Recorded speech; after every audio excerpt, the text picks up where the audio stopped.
예, 겨울 재유행 속에 이 코로나19 위중증 환자 수가 증가하고 있습니다. 최근 방역을 완화한 중국의 감염자와 사망자가 폭증하면서 국내에 어떤 영향을 줄지 우려의 목소리가 나오고 있습니다. 네, 관련 소식 백순영 가톨릭대 의대 명예교수와 함께 자세히 짚어보도록 하겠습니다. 안녕하세요. 네, 안녕하세요. 자, 위중증 환자가 이제 석 달 만에 500명을 넘어섰습니다. 그렇다면 지금 코로나 상황이 다시 안 좋아지고 있다 이렇게 봐야 되는 겁니까? 예, 안 좋아지고 있는 것은 맞죠. 하지만 그렇게 급증 추세는 아닌 것으로 보이는데 예. 18일 날 0시 기준 신규 확진자 수 규모는 58,862명. 뭐 그다지 높아졌다고 볼 수 없지만 갑자기 위중증 환자가 520명씩 늘었습니다. 그러니까요. 네. 500명을 넘어갔습니다. 근데 이 상황은 사실은 어느 정도 예상은 됐었을 상황이었는데 지난주 이번 주에 이제 일별로 보면은 65,713명으로 6만 명이 넘어갔어요. 근데 이게 과연 다일까요? 우리 지금 감염자 수는 큰 의미가 없는 것이 올해 겨울에 이제 독감이라든지 여러 가지 호흡기 증상들이 많은데 이분들이 다 검사 받으러 가지 않거든요. 그러니까 실제 감염자 수보다는 훨씬 더 숨은 감염자 수가 많을 수가 있기 때문에 실제 우리가 중요한 방역 지표로 볼 수 있는 것은 입원 환자 수, 위중증 환자 수, 사망자 수인데 실제로 위중증 환자 수는 지난주에 475명으로 그렇게 급증 추세는 아닙니다. 더구나 사망자도 46명으로 이것은 증가 추세를 아직은 보이고 있지 않은데 예. 약간 후행성을 나타내고 있기 때문에 확진자 수가 늘어나게 되면 사실은 위중증 환자 수, 사망자 수도 늘어나는데 위중증 환자가 늘어나는 만큼 사실은 지금 사망자 수가 늘어나진 않아서 예. 최종적인 피해는 사실 사망이라고 할 수 있는 것이거든요. 위중증에서 회복될 수도 네. 있기 때문에 그래서 지금 이 상황은 여름 그 철에 우리 지금 8, 9월에 유행했던 그 유행보다는 규모는 더 커지지 않고 위중증 환자 사망자 수도 그거보다 더 늘어나지는 않을 것으로 예상합니다. 예. 네, 그런데 최근의 확산세를 보면요. 평균적으로 약 7만 명 정도가 나오고 있고요. 이런 상황이 이제 계속된다면 연말에는 신규 확진자 하루 최대 12만 명을 넘을 수도 있다. 이런 분석도 나오고 있거든요. 예, 그렇게 나온다 하더라도 사실은 그 여름의 유행보다 크지는 않은 것이죠. 예. 하지만 거기에 그 많은 숨은 감염자가 있다면 아마 더 많은 위중증 환자 사망자가 나와야 되는데 그렇겠죠. 아마 그렇게까지 가지는 않을 것으로 보입니다. 예. 원래 이 수리 모델 자체가 네. 감염 자생산 지수를 기본으로 해서 그냥 수리 모델로 하는 것이기 때문에 잘 맞은 경우가 많이 없어요. 예. 그래서 지금 10만 명, 12만 명 나온다 하더라도 일 평균으로 보면은 아마 7, 8만 명 넘어가지는 않을 것으로 보이고요. 예. 전체적으로 봤을 때 그렇게 나온다 하더라도 우리 방역 당국은 20만 명 정도는 대응할 수 있는 체제를 지금 마련해 놓고 있기 때문에 거기까지 가지는 않을 것으로 보여서 예. 이런 상황이 된다 할지라도 우리 의료 체제는 대응이 충분히 가능할 것으로 보이고 지금 이 겨울을 넘기고 나면은 지금 현재 통계만으로도 우리 국민들이 2,800만 네. 명 정도가 감염이 되었고 예방접종률도 높거든요. 그러니까 이것이 장기간 가지는 않지만 겨울 동안에는 증감이 있으면서 어느 정도 유행이 가다가 한 3월 정도 네. 되면은 많이 급격하게 감소될 것으로 예상하기 때문에 지금으로 봐서는 그렇게 큰 우려가 생긴다고 볼 수는 없습니다. 예.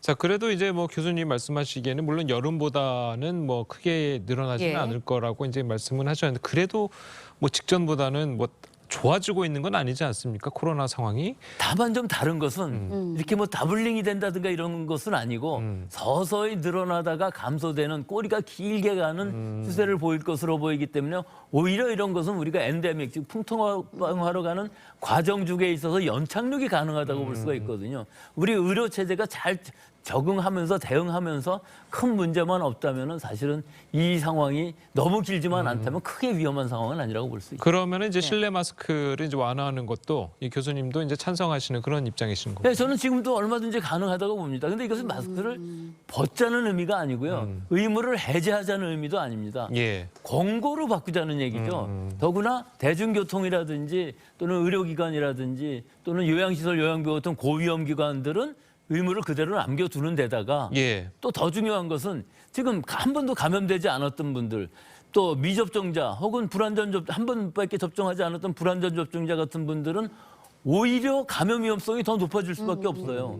감염된 젊은 사람들이 마스크를 다 벗는다면은 고위험군들에 있어서는 위험성이 더 높아지기 그렇겠죠. 때문에 더 철저히 써야 된다는 이런 권고를 확실하게 하는 것이 지금 중요한 시기이지 모든 사람이 다 마스크를 벗자고 지금 얘기하는 것이 아니기 때문에 이런 부분들은 잘 생각을 해야 됩니다. 예. 그래서 2단계로 이제 완전히 의무를 해제한다면은 한 3월 정도 된다면은 뭐 누구든지 쓰고 싶은 사람만 써라 이렇게 할 수도 있겠지만 지금의 상황에서는 단계적으로 완화하는 것이 맞다고 보고 1단계 같은 경우는 설 전후로 해도 충분히 가능하다. 그 시기에서 이제 한 달 정도 지나가게 되면은 그걸 해보고 나면 큰 변화가 없다면은 우리가 완전히 마스크를 해제할 수 있겠다. 이건 지금 유럽이나 미국에서는 이미 뭐 1월, 2월부터 시작을 해서 네. 큰 변화 없이 연착륙으로 가고 있는 상황이기 때문에 예. 우리의 상황을 보면 충분히 네. 가능하다고 봅니다. 예. 네, 개량 백신 접종 이야기도 좀 해볼게요. 오늘부터 모더나의 개량 백신 접종 사전 예약이 시작이 됩니다.